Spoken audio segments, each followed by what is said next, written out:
কি থালিটা দেখে বুঝি থেমে গেলে আর ভাবছো এবার বুঝি আইবুড়ো ভাত? আর বেশ খুশিও হচ্ছে বলো?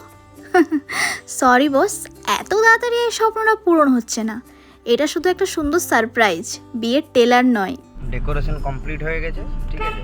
ডেকোরেশনটা দেখালাম না, একবারই রিভিল করব। আর অনেক কিছু দায়িত্ব দিয়েছে, একটু একটু স্পেশাল করা হয়েছে আজকের দিনটা, ঠিক আছে। তো যাচ্ছি প্রিয়াঙ্কাকে এখন আনতে। আমাদের সাথে কোয়েল আছে, কিন্তু কোয়েলের মুখটা দেখানো যাবে না। এই যে হাত দেখাচ্ছি, কিন্তু মুখটা দেখানো যাবে না। সব রাত্রেকালকে তুলে নেওয়া হয়ে গেছে, এই যে, ঠিক আছে। সাদা পরি, এটা স্বর্গ থেকে নেমে চলে এসেছে অপ্সরা। আমরা কিন্তু সেকেন্ড ওয়াইফ। আমাকে কেমন লাগছে প্লিজ একটু কমেন্ট করে জানাও। একদম বাজে লাগছে, বাজে বাজে, সবাই বাজে কমেন্ট করবে। আমার ভয় লাগে চোখ বন্ধ করে। এদিকে চলে ফোকাস দিকে চলে। এদিকে চলে ফোকাস দিকে চলে, আমার কাছে চলে, আমার কাছে। এই তো আমার কাছে।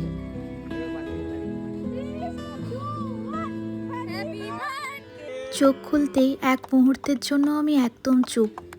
এত সুন্দরভাবে সবাই মিলে প্ল্যান করেছে, সত্যি বলতে এই মুহূর্তটা ভাষায় বোঝানো ভীষণ কঠিন।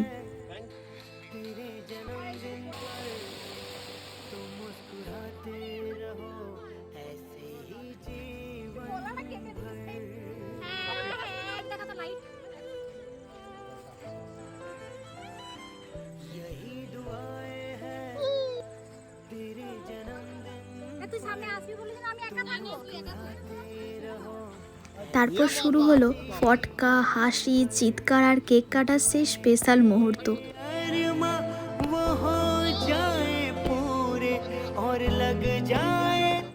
কেকের থেকেও মিষ্টি ছিল সবার ভালোবাসা।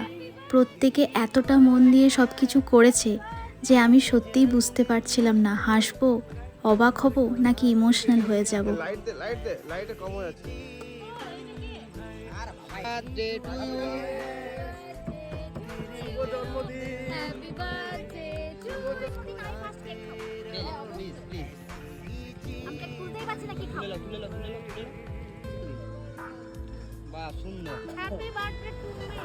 সত্যি বলতে জন্মদিনের দামি গিফট পেলেই মানুষ খুশি হয় না।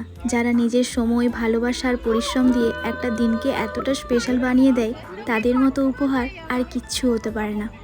তো যারা এই পুরো সারপ্রাইজটার অংশ ছিল, তাদের প্রত্যেককে অনেক ভালোবাসা।